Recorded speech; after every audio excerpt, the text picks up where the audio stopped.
오늘의 주요 뉴스입니다. 정부는 백화점과 마트 등 대형 매장의 출입명부 관리 강화 방안을 다음 주 확정할 계획입니다. 코로나19로 매출 타격이 컸던 음식점 업주의 57%는 폐업을 고민한 것으로 나타났습니다. 거리두기 4단계 지역에서도 교회 수용 인원의 10%, 최대 19명까지 대면 예배가 가능해집니다. 다만 종교시설 방역수칙 위반으로 행정처분을 받았거나 확진자가 발생해 폐쇄한 이력이 있는 종교시설은 제외됩니다. 유럽에서 코로나19 확진자가 전 세계 6개 대륙 가운데 처음으로 5천만 명을 넘어섰습니다. 미국 정부가 코로나19 재확산을 근거로 영국을 여행하지 말라고 권고했습니다. 영국에서는 코로나19 입원 환자 10명 가운데 6명꼴로 백신 2회 접종자인 것으로 집계됐습니다. 나이트클럽이 확산의 온상지일 수도 있다는 지적이 나왔지만 영국 정부는 나이트클럽을 다시 닫지는 않을 것이라고 밝혔습니다. 코로나19에 감염된 사람은 증상 유무에 상관없이 항체가 9개월 이상 지속한다는 연구 결과가 나왔습니다. 일본 정부는 미국 리제네론의 코로나19 항체 조합 치료제를 특례 승인했습니다.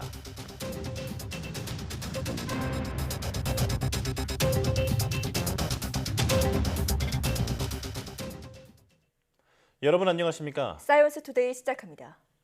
국내 코로나19 확산세가 거센 가운데 전파력이 더 강한 델타형 변이가 곧 우세종으로 자리 잡을 가능성이 점차 커지고 있습니다. 중앙방역대책본부에 따르면 최근 한 주간 국내에서 영국, 남아공, 브라질, 인도 등 이른바 주요 4종 변이 바이러스에 감염된 확진자는 1,252명입니다. 이에 따라 국내 누적 변이 감염자는 4,605명으로 늘었습니다.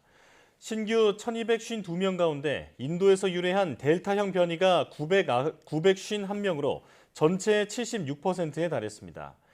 이어 영국 유래 알파형 변이가 297명이었고 남아공 유래 베타형과 브라질 유래 감마형이 각 2명입니다. 방대본은 최근 한 주간 델타 변이의 국내 발생 검출률은 33.9%로 아직 과반을 차지하는 우점화가 되지는 않았으나 증가 속도가 빠르다는 것을 고려할 때 수주 안에 우점화 가능성이 있다고 진단했습니다. 55세에서 59세 코로나19 백신 접종이 시작되는 오는 26일부터 첫 주 동안에는 모더나 백신을 위주로 접종하되 수도권 지역에는 화이자 백신을 배정하기로 했습니다. 코로나19 예방접종 대응추진단은 사전 예약을 마친 55세에서 59세 중 오는 26일에서 31일에 접종을 받게 되는 대상자에게는 모더나 백신을 접종한다고 밝혔습니다. 다만 이 가운데 서울, 경기, 인천 등 수도권 지역 대상자는 화이자 백신을 맞습니다. 이상원 중앙방역대책본부 역학조사 분석단장은 21일 국내에 도착하는 화이자 백신을 이틀 이내에 배송이 가능한 수도권 지역으로 배정해 사전 예약한 모든 대상자가 26일부터 접종을 받을 수 있도록 조정한 것이라고 설명했습니다. 다만 수도권 지역 중에서도 모더나 백신만 접종하는 위탁 의료기관 251개소에 대해서는 예외적으로 모더나 백신을 접종하도록 했습니다. 서욱 국방부 장관이 청해부대에서 코로나19 집단 감염이 발생한 것과 관련해 국방부 장관으로서 무거운 책임을 통감하며 청해부대 장병과 가족, 국민께 깊이 사과드린다고 말했습니다. 서 장관은 해외 파병 부대원을 포함한 모든 장병의 백신 접종을 추진해왔지만 지난 2월에 출항한 청해부대 장병들에 대한 백신 접종 노력은 부족함이 있었다며 이같이 말했습니다. 이어 청해부대원이 지정된 병원과 생활치료센터에서 건강을 회복할 수 있도록 최선을 다해 지원하겠다고 강조했습니다. 이와 함께 해외 파병부대 방역 대책의 문제점을 살피고 더욱 안전하고 건강하게 임무를 수행할 수 있도록 대책을 철저하게 보완하겠다고 덧붙였습니다. 문재인 대통령은 청해부대원들의 집단 감염과 관련해 군의 대처가 부족하고 안이했다는 비판을 겸허히 받아들여야 한다고 강조했습니다. 그러면서 재발 방지에 모든 노력을 다해달라고 주문했습니다. 문 대통령의 말 직접 들어보겠습니다. 부대원들이 충실한 치료를 받고 조속히 회복할 수 있도록 최선을 다해 주기 바랍니다. 애가 타는 부모님들에게도 상황을 잘 알려서 근심을 덜어줘야 할 것입니다. 신속하게 군 수송기를 보내 전원 귀국 조치하는 등 우리 군이 나름대로 대응했지만 국민의 눈에는 부족하고 안이하게 대처했다는 지적을 면하기 어렵습니다. 이런 비판을 겸허하게 받아들이면서 치료 등 조치에 만전을 기하고 다른 해외 파병 군 부대까지 다시 한번 살펴주기 바랍니다. 우리 장병들의 안전이 곧 국가 안보라는 생각으로 코로나 방역에 만전을 기해주기 바랍니다. 정부가 코로나19 방역 대응을 위한 사회적 거리두기 4단계 지역에서도 교회 수용 인원의 10%, 최대 19명 이내로 대면 예배를 허용하기로 했습니다. 중앙재난안전대책본부에 따르면 4단계가 적용되는 수도권에서도 이 같은 조건으로 대면 예배가 제한적으로 가능해집니다. 다만 이전에 종교시설 방역수칙 위반으로 행정처분을 받았거나 확진자가 발생해 폐쇄된 이력이 있는 종교시설은 제외됩니다. 또 좌석이 없는 종교시설은 참석자 간 2m 거리두기가 가능하도록 허가 면적 6제곱미터당 1명으로 인원이 제한됩니다.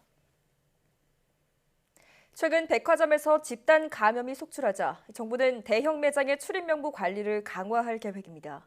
중앙재난안전대책본부는 산업통상자원부가 마련한 대형 유통매장 출입 명부 관리 강화 방안을 보고받고 구체적인 방역 수칙을 다음 주 중에 확정할 계획입니다.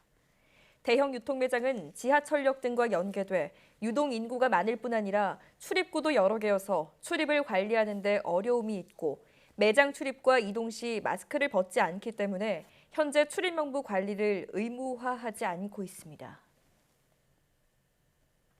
코로나19로 매출 타격이 커지면서 음식점 주인 10명 중 6명은 폐업을 고민한 것으로 나타났습니다. 한국외식산업연구원이 지난달 7일부터 25일까지 전국 음식점 주인 1000여 명을 조사한 결과 57%가 코로나19 이후 폐업을 고민한 적이 있다고 답했습니다. 그러나 이들 중 64%는 대안이 없어 영업을 유지하고 있다고 밝혔습니다. 또 전체 조사 대상의 78%가 코로나19가 발생한 지난해 1월 이후 연평균 매출이 줄어든 것으로 나타났습니다. 영업 제한 등에 대한 대응책으로는 33%가 무대응을 꼽았고 배달과 포장을 늘렸다는 답변이 32%, 종업원을 줄였다는 답변이 18.5%로 뒤를 이었습니다. 고등학교 3학년에 대한 백신 접종이 시작됐는데 해외에선 화이자 접종을 받은 젊은 층에서 심장염증 부작용이 발생한 사례가 있어 우려도 나오고 있습니다. 보건당국은 접종 뒤 일주일은 고강도 운동을 피하라고 조언했습니다. 주의해야 할 점을 박희재 기자가 정리해서 전해드립니다. 학생들 가운데 처음으로 화이자 백신을 접종한 고3들. 이제 코로나19 걱정에선 벗어날 수 있겠다 싶으면서도 수능 시험을 넉 달 앞둔 때라 부작용 걱정도 됩니다. 백신 부작용이라던가 아니면 약간 아프다고 하는 그런 거를 좀 많이 봐서 그런 게 혹시나 저한테도 일어날까 고민이 많았는데 미국과 유럽에서는 앞서 화이자와 같은 mRNA 계열의 백신을 접종한 16세에서 24세 남성에게서 드물게 심장에 염증이 생기는 심근염과 심낭염이 발생한 사례가 보고됐습니다. 발생 확률은 100만 건 가운데 4건 정도입니다. 전문가들은 고령층의 경우 합병증으로 이어질 수 있지만 젊은 층에는 건강에 치명적인 수준은 아니라고 분석했습니다. 외국에서 나온 자료를 보면 대다수의 환자들이 경하게 앓거나 잘 회복이 되었던 것으로 보이거든요. 보건당국은 고3 학생들에게 백신 접종을 마치면 사흘 정도는 호흡곤란과 가슴 통증 증상은 없는지 살피라고 당부했습니다. 가슴 통증이 느껴진다면 바로 병원을 찾으라고 조언했습니다. 또 접종 후 일주일 동안은 고강도 운동은 하지 말라고 덧붙였습니다. 또한 심근염, 심낭염과 같은 그런 심장에 관련된 이상 반응에 대비하기 위해서 접종 후에 일주일 정도는 고강도의 운동이나 신체 활동을 피하시기를 권고를 드립니다. 고3들이 백신 접종을 한 학교는 재량 휴업 등 탄력적인 학사 운영이 가능합니다. 학생들은 접종일을 포함해 사흘 동안 결석해도 출석으로 인정받을 수 있습니다. YTN 박희재입니다.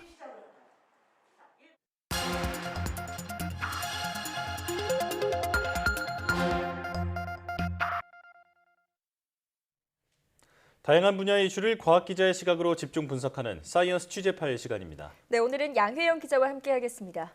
어서 오십시오. 안녕하세요. 네, 오늘은 어떤 소식 준비해 오셨나요? 네, 수도권을 중심으로 코로나19 4차 대유행이 시작이 되면서 지난달 말부터 정부는 크고 작은 방역 대책을 계속 쏟아내고 있습니다. 네. 지역별로 다른 감염 상황이 있으니까 이 핀셋 방역을 적절히 조치하고 있다 이런 평도 있지만 시시각각 달라지는 방역 수칙을 따라가기 너무 버겁다 이런 평도 있는데요. 그동안 방역 수칙이 어떻게 바뀌었는지 짚어보겠습니다. 네.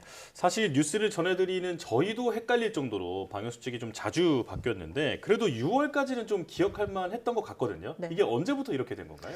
네, 뭐 시작은 6월 30일 정도다 이렇게 볼 수 있는데요. 네. 7월 1일부터 원래 이 정부가 몇 달 동안에 걸쳐서 수정해오던 새로운 사회적 거리 두기를 적용할 계획이었습니다.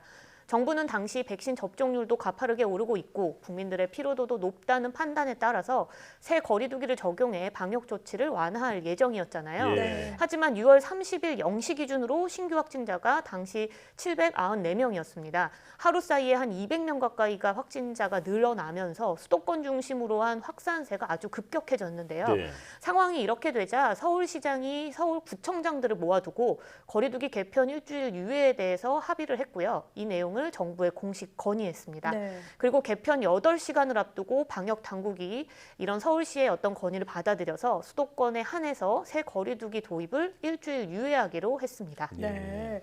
당시 굉장히 긴급하게 결정됐던 기억이 있는데요. 네. 그 뒤로도 계속 크고 작게 방역 수칙 변경들이 있었죠. 네, 그렇습니다. 이 7월 첫째 주에만 4번의 방역 수칙이 변경이 됐으니까요. 네. 이틀에 한 번꼴로 바뀌었다 이렇게 볼 수 있는데요. 네. 우선 7월 4일을 보면요. 수도권을 대상으로 백신 접종 완료자도 실내외 마스크 착용을 의무화시켰습니다. 네. 그다음에 7월 6일은 방역 수칙을 한 번만 어겨도 열흘간 영업 정지가 내려지는 원 스트라이크 아웃제를 도입해서 8일부터 시행하기로 했고요. 7월 7일이죠. 지난 1월 4일 이후로 6개월 만에 확진자가 1,000명을 넘긴 날이었는데 지난 그 전주에 임시로 일주일 유예하기로 했던 기존 거리두기를 일주일 재연장하기로 했습니다. 네. 그리고 7월 9일 이 수도권에 새로운 사회적 거리두기를 적용을 하되 4단계로 격상하기로 결정을 한 겁니다. 네. 이 새로운 거리두기의 최고 단계인 4단계로 정부가 격상을 결정했던 건 7월 7일에 확진자가 1,000명이 처음 넘어선 이후로 이 사흘째 계속 최다 기록을 매번 경신을 하면서 1,000명대 확진이 이어졌기 때문인데요. 예. 이 방역 당국은 수도권에 4단계를 적용하면서 몇 가지 추가 방역 대책도 함께 적용했는데 당시 김부겸 총리의 발표 다시 한번 들어보겠습니다.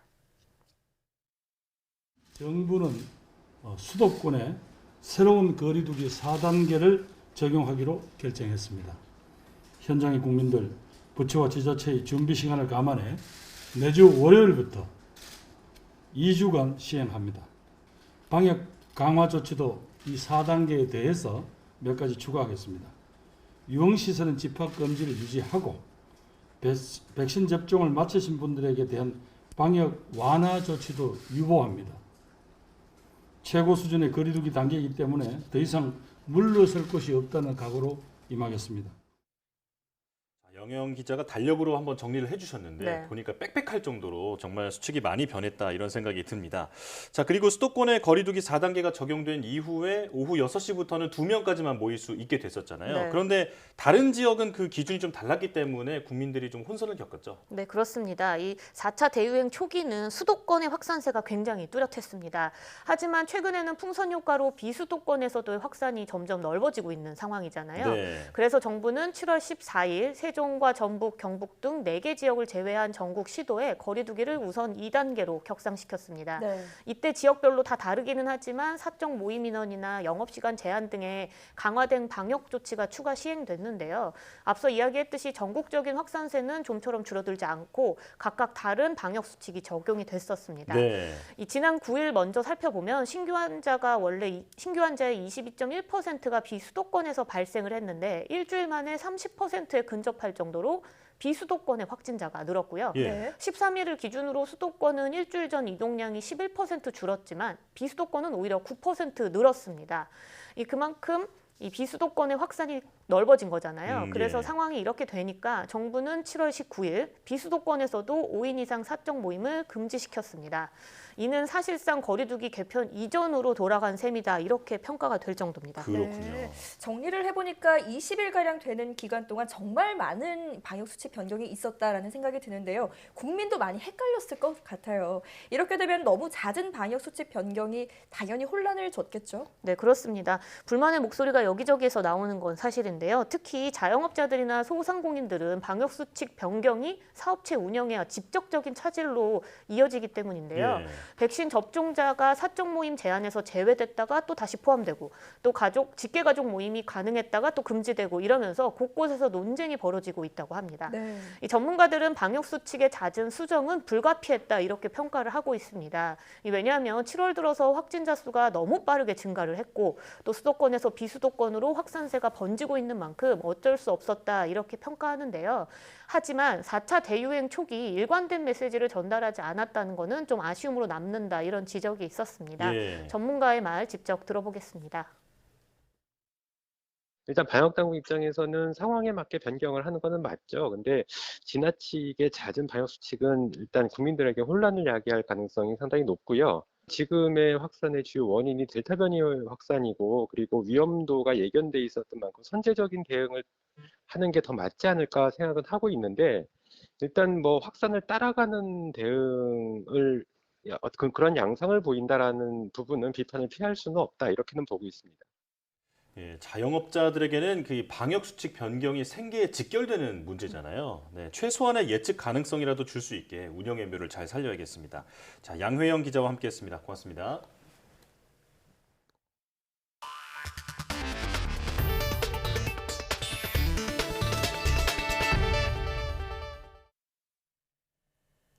유럽의 코로나19 확진자가 세계 6개 대륙 가운데 처음으로 5천만 명을 넘어섰다고 로이터 통신이 보도했습니다.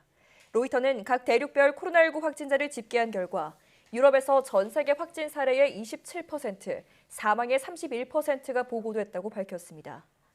유럽의 누적 확진자가 처음 2,500만 명이 될 때까지는 350일이 소요됐지만 2,500만 명이 추가로 늘어나는 데는 194일이 걸렸다고 설명했습니다. 유럽의 코로나19 사망자는 130만 명에 육박했습니다. 델타 변이가 퍼지는 영국에서 코로나19 입원 환자 10명 중 6명은 백신 2회 접종자로 집계됐습니다. 나이트클럽의 코로나19 확산 위험 지적에 대해 영국 정부는 나이트클럽을 다시 닫지는 않을 것이라고 밝혔습니다. 김진호 기자의 보도입니다. 현재 영국 대부분 지역에선 코로나19 입원 환자가 3월 중순 이후 가장 많아졌습니다. 델타 변이 확산으로 확진자가 늘면서 입원 환자가 늘고 있는 것입니다. 우려스러운 것은 입원 환자 중 백신 접종을 완료한 사람들이 많다는 것입니다. We know it's around 60% of the people being admitted to hospital with COVID have been double vaccinated. And that's not surprising because the vaccines are not 100% effective. 밸런스경은 감염이 늘어나면서 코로나19 입원 환자가 하루에 1,000명이 넘을 것으로 예상한다면서도 백신 효과로 인해 예전보다는 비율이 낮을 것이라고 말했습니다. 그는 이번 코로나19 유행의 정점은 불확실하지만 대부분의 모델에서는 8월쯤에 정체기가 오거나 감소하기 시작할 것으로 나온다고 설명했습니다. 밸런스경은 네덜란드와 이스라엘 사례를 볼 때 나이트클럽은 코로나19가 급 확산할 수 있는 곳이라고 지적했습니다. 이에 대해 자가격리로 화상 기자회견을 한 보리스 존슨 총리는 사회적 책임을 다한다면 나이트클럽을 다시 닫지는 않을 것이라고 밝혔습니다. I don't want to have to close nightclubs again as they have elsewhere. But it does mean nightclubs need to do the socially responsible thing and make use of the NHS COVID pass, which shows proof of vaccination. 존슨 총리는 병원 요양원 직원, 대중교통 필수 인력, 식품 생산 관련 인력 중 소수에겐 자가격리를 면제한다고 밝혔습니다.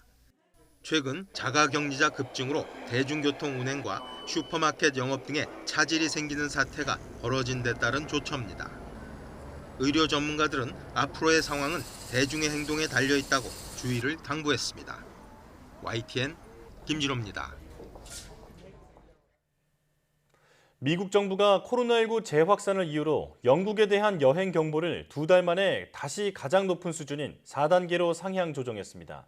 현지 시간 19일 미 국무부와 질병통제예방센터는 영국에 대한 여행 경보 등급을 3단계에서 4단계로 격상하고 영국을 여행하지 말라고 권고했습니다. 미국은 앞서 지난 5월 영국에 대한 여행 경보 등급을 3단계로 완화했지만 최근 영국의 코로나19 상황이 심각하다고 보고 2달 만에 다시 올렸습니다. 영국의 코로나19 일일 신규 확진자는 지난 1월 6만 7천 명대로 정점을 찍은 뒤 백신 접종이 본격화하면서 지난 5월 1,000명대까지 수그러들었다가 최근 델타 변이 확산으로 반년 만에 다시 5만 명을 넘어섰습니다. 불꽃놀이와 행진 등으로 많은 사람이 모였던 미국 독립기념일인 이후 로스앤젤레스 카운티에서 코로나19 신규 확진자가 4배로 늘어났습니다. LA 카운티 보건국은 독립기념일인 7월 4일 이후 코로나19 감염자 수가 300% 증가했고 입원 환자는 2배 이상으로 늘었다고 밝혔습니다. 뉴욕타임스 집계에 따르면 미국의 최근 일주일간 평균 하루 확진자는 3만 1천여 명으로 2주 전과 비교해 2.4배 증가했습니다. 미국에서 하루 확진자가 3만 명대까지 올라선 것은 5월 중순 이후 2달 만입니다. 미국 소아과학회가 학교에서 백신 접종 여부와 관계없이 누구나 마스크를 쓰라는 권고를 내놨습니다. 미국 소아과학회는 현지 시각 19일 새로운 학교 코로나19 지침을 통해 대면 수업을 지지한다면서 백신 접종에 상관없이 2세 이상은 누구나 학교에서 보편적으로 마스크를 쓰라고 권고했다고 CNN이 보도했습니다. 이 단체는 12세 이상 청소년에게 백신 접종이 허용됐고 적절히 방역 조치를 하면 학교에서의 코로나19 전파는 적다는 점 등을 고려할 때 대면 수업의 이익이 위험을 능가한다고 생각한다고 밝혔습니다. 그러면서 지병이나 발달 문제로 마스크를 쓸 수 없는 경우를 제외하고는 2세 이상 모든 학생과 교사 직원들은 학교에서 마스크를 써야 한다고 권고했습니다. 코로나19에 걸렸던 사람은 증상 유무와 상관없이 항체가 9개월 이상 지속한다는 연구 결과가 나왔습니다. 영국 임페리얼 칼리지 런던과 이탈리아 파두아 대학 연구팀은 코로나19가 유행한 이탈리아의 한 마을을 조사한 결과 감염 9개월 후에도 항체가 검출 가능한 수준으로 유지됐다고 국제학술지 네이처 커뮤니케이션스에서 밝혔습니다. 연구팀은 이탈리아의 보라는 마을 주민 3,000명 가운데 85% 이상에 대해 지난해 2월에서 3월 코로나19 검사를 하고 5월과 11월에 항체 검사를 했습니다. 그 결과 지난해 코로나19에 감염된 사람의 98.8%는 11월 검사에서 항체가 검출 가능한 수준을 유지했고 유증상자와 무증상 감염자 사이에 항체 수준의 차이는 없는 것으로 나타났습니다. 책임 저자인 일라리아 도리가티 박사는 면역 반응의 강도가 증상 유무나 감염 심각도에 따라 달라지지 않는다는 것을 시사하는 결과라고 설명했습니다. 일본 정부가 감염을 막아주는 중화항체를 조합한 코로나19 치료제를 처음으로 승인했습니다. 일본 후생노동성은 미국 제약기업 리제네론이 만든 약품을 코로나19 치료제로 제조 판매할 수 있도록 특례 승인했습니다. 이 약품은 바이러스가 세포에 감염되는 것을 막아주는 다양한 중화항체 가운데 효과가 뛰어난 것으로 알려진 두 항체를 조합해 만든 것으로 주로 경증 환자를 대상으로 쓰일 예정입니다. 일본 정부는 이 약품이 감염 초기 단계에서 치료 방법의 선택지를 늘리고 중증화를 막는 데도 기여할 것으로 기대하고 있다고 아사히 신문 등은 전했습니다.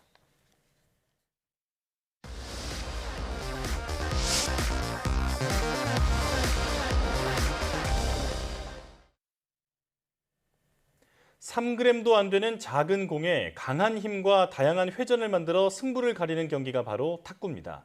탁구공의 어느 부분을 치느냐에 따라 방향과 회전, 속도가 크게 달라지죠. 네, 또 탁구 라켓 표면의 고무판은 표면 돌기에 따라 마찰력이 달라져 경기 결과까지 좌우한다고 하는데요. 탁구 속에 숨은 과학 원리에 대해 사이언스 앤 라이프에서 자세하게 알아보겠습니다. 지금 바로 화면으로 만나보시죠. 대한민국 올림픽 효자 종목 탁구. 지름 4cm, 무게 2.7g의 공을 사수하는 스릴의 스포츠이자 나이와 장소를 불문하고 즐길 수 있어 등록 동호인 수만 100만 명 이상을 자랑하는 국민 춤입니다. 남녀노소 누구나 쉽게 칠 수 있는 운동이 탁구인 것 같습니다. 한시도 눈을 뗄 수 없는 긴장감 넘치는 플레이에 스트레스는 물론 이 여름 무더위까지 싸! 어디로 튈지 모르는 매력, 탁구와 그 속의 과학 원리를 알아봅니다. 강원도 원주에 위치한 한 탁구 클럽입니다. 1년 내내 경쾌한 탁구공 소리로 가득한 이곳. 수준급의 실력을 가진 탁구 마니아는 물론 날씨의 영향을 받지 않는다는 장점 덕에 탁구 입문자들도 즐겨 찾는답니다. 이곳 대표 김상기 씨 역시 최근 늘어난 탁구 사랑을 실감한다는데요. 실내 운동이다 보니 계절에 상관없이 나이와 상관없이 남녀노소 누구나 접할 수 있는 운동 중에 하나라 탁구가 지금 현재 많이 동호인분들이 늘어나고 있는 추세입니다. 매일같이 탁구를 즐긴다는 이들. 탁구로는 원주에서 우열을 가릴 수 없다는 실력자, 바로 김현중 씨와 유재성 씨입니다. 탁구 하신 지 얼마나 되셨어요? 한 2년 정도 됐고요. 그다음에 지금 본격적으로 배운 지는 한 1년 6개월 정도 됐어요. 저는 이제 딱 만으로 1년 됐어요. 아주 잘 치시지는 않거든요. 잘 쳐질 겁니다, 이제 앞으로. 고된 직장 생활을 마치면 매일 탁구 클럽으로 발걸음을 한다는 두 사람. 어엿하게 개인 장비까지 장만했다는데 이들이 꼽는 탁구의 매력은 뭘까요? 그 탁구 같은 경우는 라켓하고 공만 있으면 언제든지 여기서 즐길 수 있는 그런 스포츠인 것 같아요. 경기의 시작을 알리는 가벼운 목례 후 1대1 단식 경기가 시작됩니다. 고도의 집중력을 발휘하며 경기를 이어나가는 두 사람. 햇수로 2년째 탁구를 즐기며 두 사람 모두 놀라운 변화를 경험했다는데요.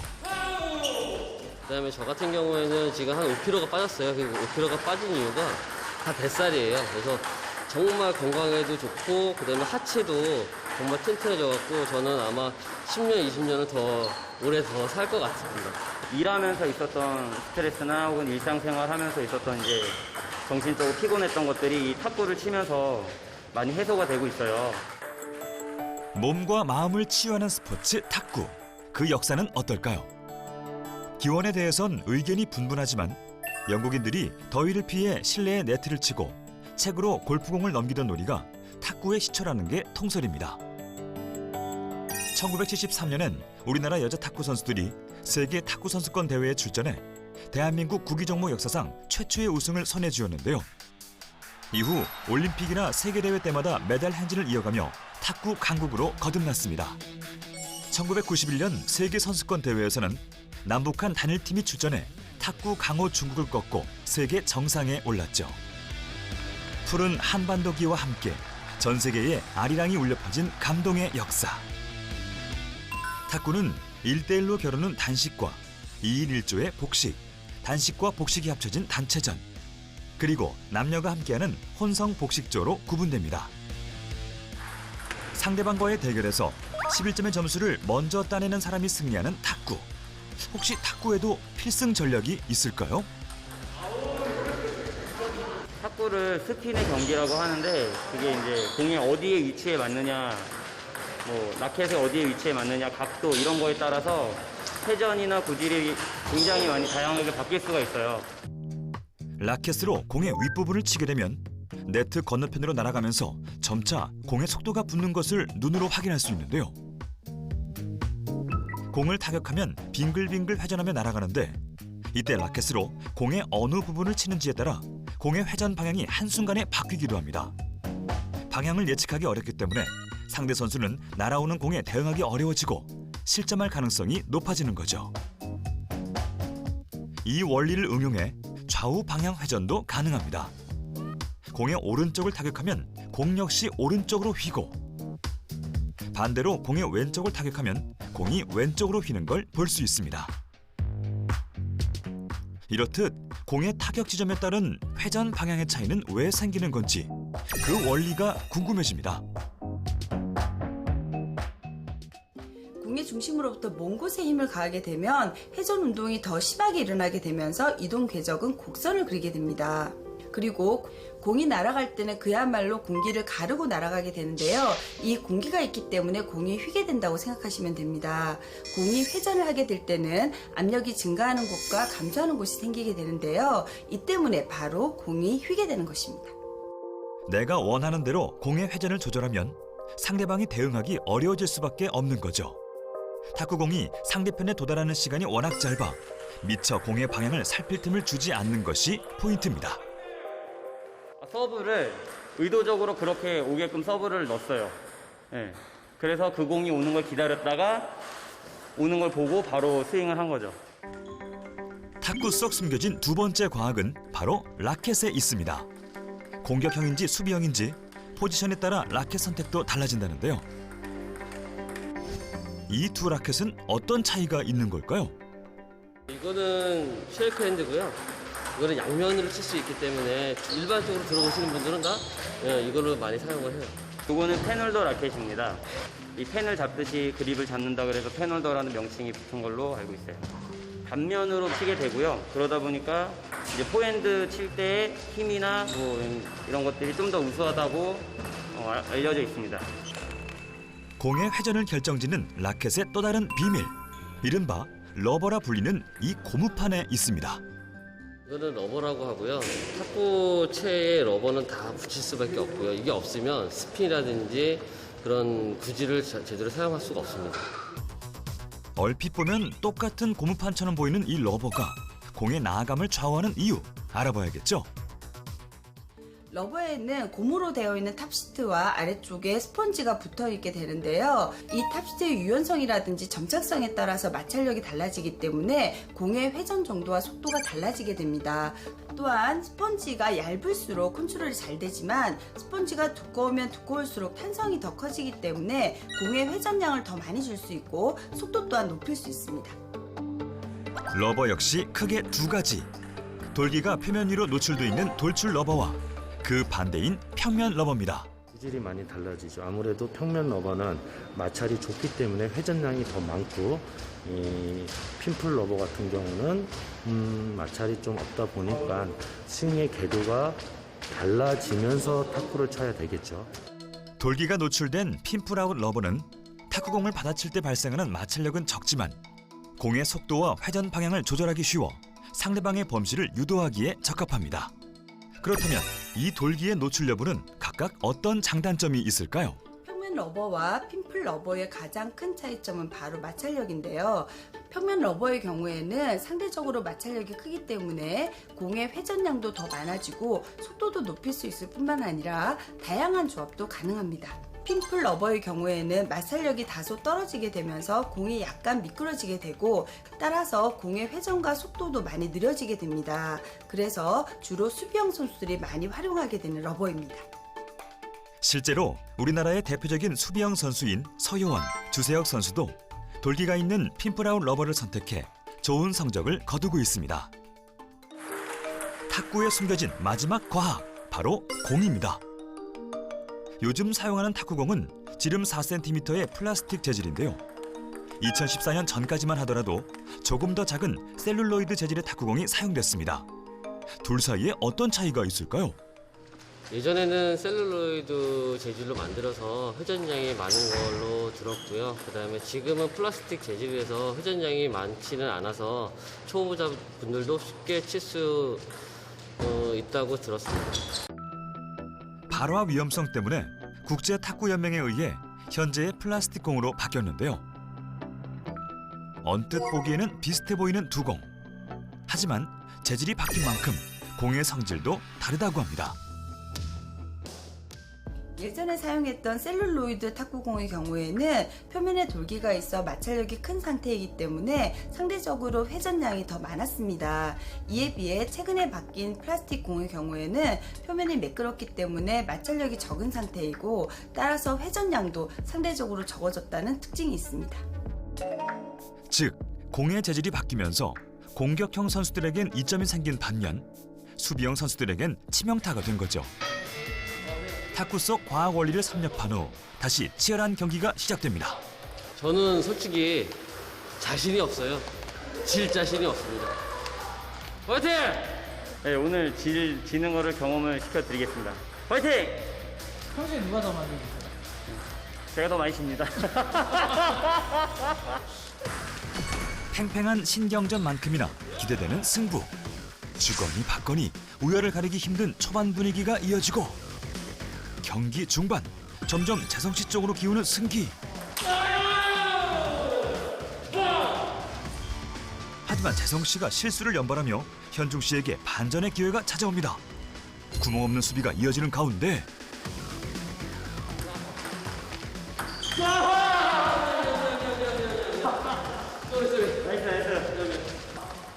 탁구를 치다가 여기 엣지를 걸리거나 그다음에 네트 플레이에 걸려서 제가 득점을 하게 되면은 상대편한테는 미안하다고 표현을 해야 돼요. 일종의 에티켓인 건가요? 그렇죠. 엣지가 아니었으면 상대편이 제대로 쳤을 텐데 저는 이 엣지 때문에 득점을 얻은 거거든요. 그래서 미안하다 표현을 한 겁니다. 10대 11, 단 1점 차로 매치 포인트인 상황. 역전승을 향한 재성 씨의 마지막 서브가 이어집니다. 과연 1점 차를 뒤엎을 수 있을지.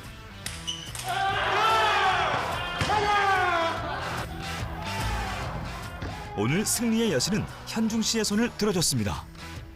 좋았어. 와, 오늘 경험을 했네. 고맙습니다. 그렇지.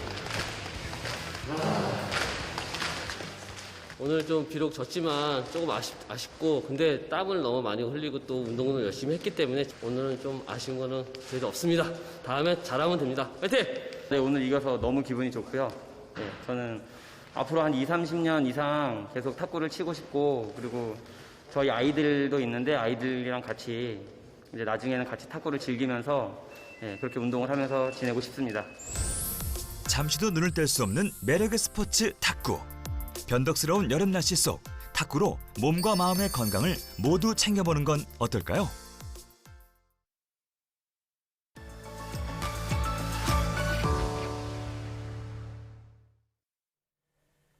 올 6월 북반구의 많은 국가가 폭염에 시달렸는데요. 기후학자들은 미 서북부와 캐나다 서부의 폭염은 수천 년에 한 번 나타날 이상 폭염이었다고 합니다. 네, 다행히 우리나라는 북쪽 찬 공기의 영향으로 폭염을 피할 수 있었지만 이제 장마가 끝나고 본격적인 무더위가 닥칠 것으로 예상되는데요.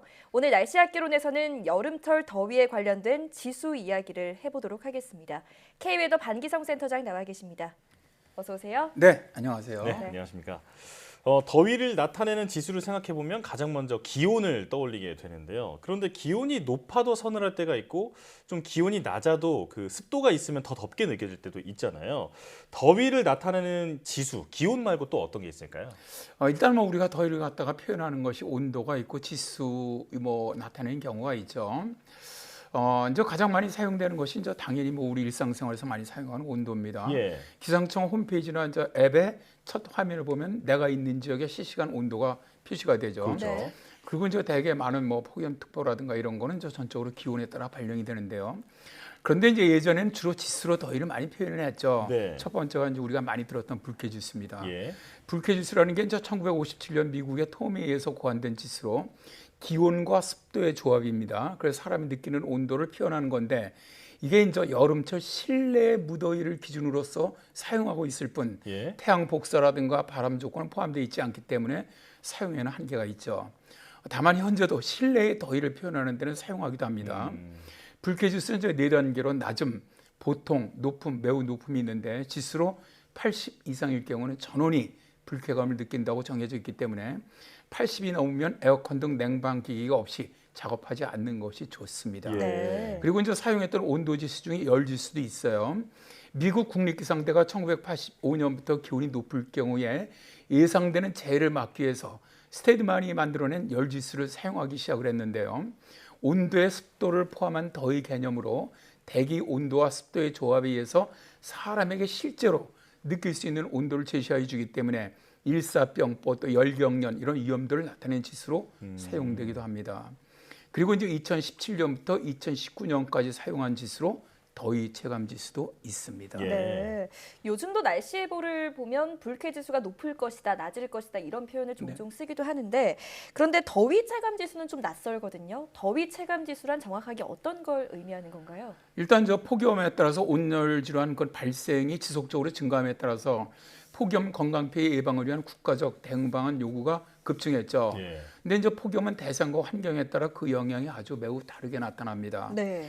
더위 체감 지수라는 것은 열 스트레스 지수 중 가장 광범위하게 사용되고 있는 지수인 온열 지수. 이게 이제 WBGT라고 하는데 이걸 기반으로 네. 개발됐습니다. 온열 지수는 미국 국방부에서 훈련병들의 야외 훈련할 때 열사병 피해를 예방하고자 개발한 지수로 야외 환경에 최적화된 지수입니다. 그러니까 기온, 습도 온도, 흑고 온도를 이용해서 계산되는 지수죠. 우리나라에서도 공군에서는 사용하고 있습니다. 네. 더위 체감 지수는 관심, 주의, 경고, 위험, 매우 위험의 5단계로 구분이 되고 있는데요. 대상과 환경에 따라 차별화된 더위 위험도 또 그에 따른 제공 방법을 다르게 제공을 해주고 있는데요. 뭐 예를 들어서 일반인은 더위 체감 지수 30일 이상일 때 매우 위험 단계에 도달하지만 노인이라든가 또 농촌 같은 경우에는 30 이상에서 매우 위험에 도달합니다. 네. 이것은 더위 체감 지수에 따른 노인이라든가 농촌에서의 온열 질환 발생자 수를 분석해서 단계를 조정했기 때문이죠. 그렇군요.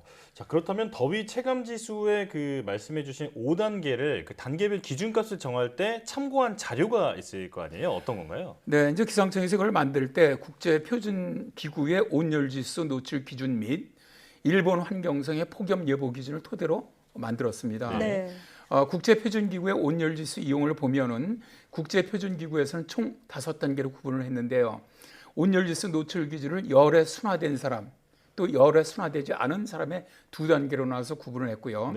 대사율 기준은 5단계로 휴식, 가벼운 작업인 저대사율, 보통 작업인 중대사율, 힘든 작업인 고대사율, 매우 힘든 작업인 최고대사율로 나누었는데요. 기준지수는 20에서 32까지 분류를 합니다. 그리고 이제 두 번째, 일본 환경성의 폭염 예보 기준은 총 5단계로 구분을 하는데요. 네. 첫 번째가 거의 안전한 지수로 20일 미만입니다. 이때는 수분과 염분의 보급이 필요한 정도만이 되고요. 두 번째가 주의 단계로 지수가 21에서 25 사이로 심한 운동 또 격렬한 노동 시에는 열사병 사고 가능성이 있는 단계입니다. 세 번째가 경계로서 지수가 25에서 28 사이입니다. 이때는 열사병 위험이 증가하기 때문에 격렬한 작업을 할 때는 충분한 휴식이 필요한 단계이고요. 네 번째가 매우 경계로 지수가 29에서 31로 열사병의 위험이 아주 높은 단계이고요. 그리고 이제 마지막으로 운동 중지 단계입니다. 지수가 30일 이상일 경우로 열사병의 위험이 아주 매우 높은 단계로 외출을 피하고 서늘한 실내로 이동하라는 권고 그런 단계를 말할 수가 있죠. 네.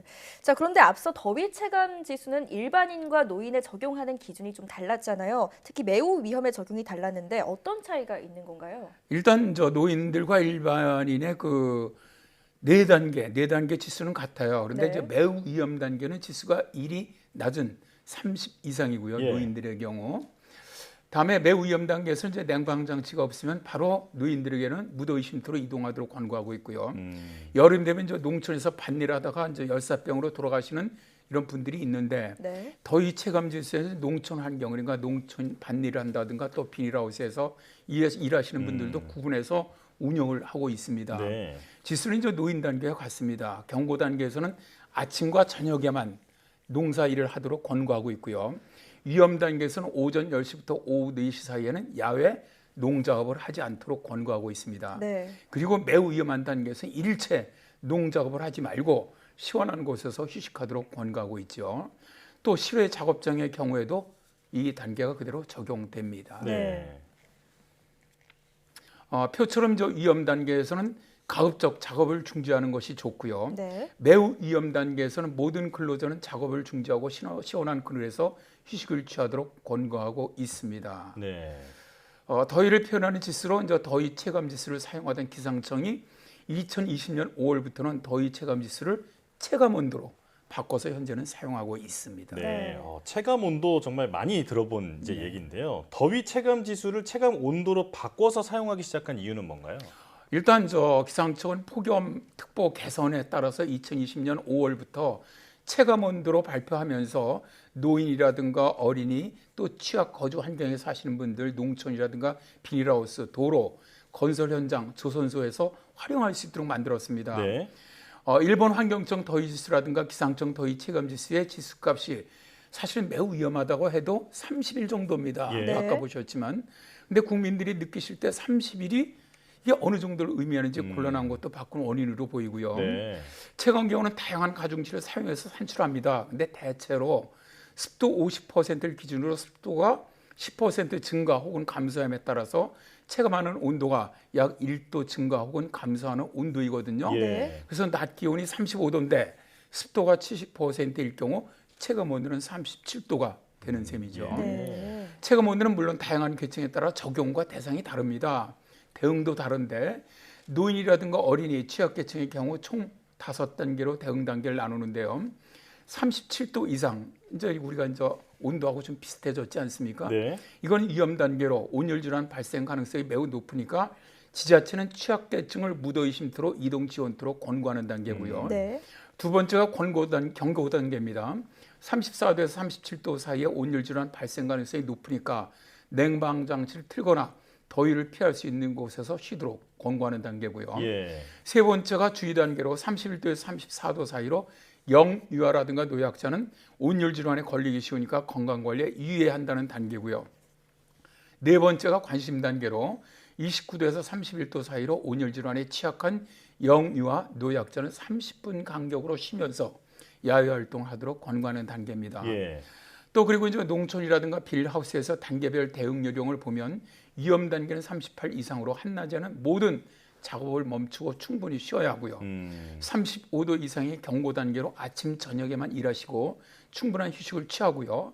주의 단계는 33도 이상으로 수시로 수분을 섭취하고 장시간 농작업을 혼자 작업하는 것을 자제하는 겁니다. 네.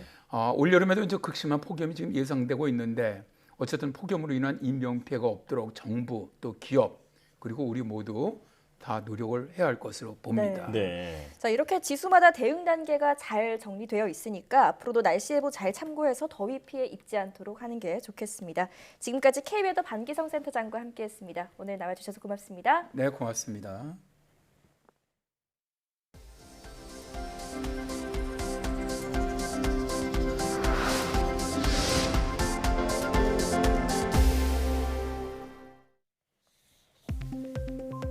국가우주정책을 총괄하는 우주정책연구센터가 과학기술정책연구원 스태피에 설치됩니다. 과학기술정보통신부는 국가우주정책연구센터를 신설하고 초대 센터장에 전 스태피 원장인 조황희 박사를 선정했다고 밝혔습니다. 국가우주정책연구센터는 국내 우주 전문가들이 참여해 정부의 주요 우주개발 계획의 수립을 지원하고 민간 우주산업 육성 전략 등을 마련할 예정입니다. 미세먼지의 원인 물질인 질소 산화물을 활용해 오염수를 정화하는 기술이 개발됐습니다. 키스트와 육군사관학교 공동연구팀은 질소 산화물과 이산화 망간을 활용해 오염된 물에 들어있는 페놀과 비스페놀 A 등을 분해하는 촉매를 생성해내는 공정을 개발했다고 밝혔습니다. 연구팀은 새로운 기술의 정화 효율이 기존보다 5배에서 7배 높다며 제조 단가도 30% 이상 저렴하고 10번 이상 재사용할 수 있다고 설명했습니다. 바닷물을 이용해 전기를 생산하면서 바닷물을 살균할 수 있는 시스템이 개발됐습니다. 한국해양과학기술원은 국내 중소기업 동성산기의 기술 지원을 통해 바닷물로 전기를 생산하는 전지를 기반으로 한 바닷물 살균 중화 시스템을 개발했다고 밝혔습니다. 연구팀은 새 시스템이 높이 1.5m, 가로 2m, 세로 2m 크기로 제작돼 3시간 안에 바닷물 200리터를 살균할 수 있다고 설명했습니다. 또 이렇게 배출된 바닷물의 잔류물 농도는 0.5 ppm 이하로 낮아 해수를 사용하는 양식장 등에 적용 시 환경 문제를 해결할 수 있다고 덧붙였습니다. 과학기술정보통신부와 한국전자통신연구원은 ICT 기술을 접목한 새로운 드론 서비스를 발굴하는 DNA 플러스 드론 챌린지를 개최한다고 밝혔습니다.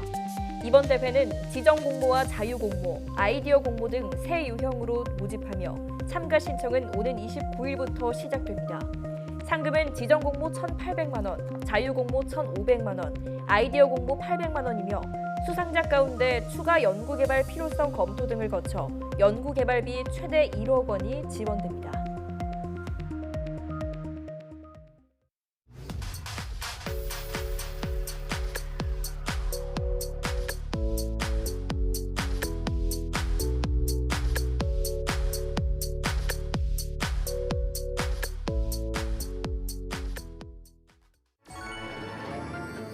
아버님 혼자 사는 분이었는데 뭐 연탄 방을 고쳐야 된다라고. 이거예요? 이게 지금? 아 여기에요? 아, 이게 연탄강인가 보다, 여기가. 이거 무너지겠는데, 금방? 여기서부터 저기까지.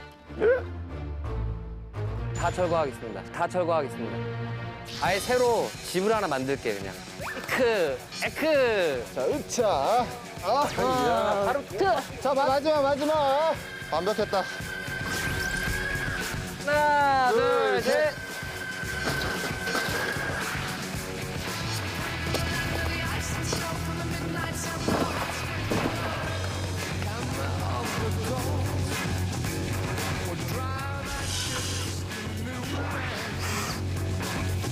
근데 이제 진짜 일이 남았다. 이거를 어떻게 하냐. 자, 진짜 시작하자, 이제.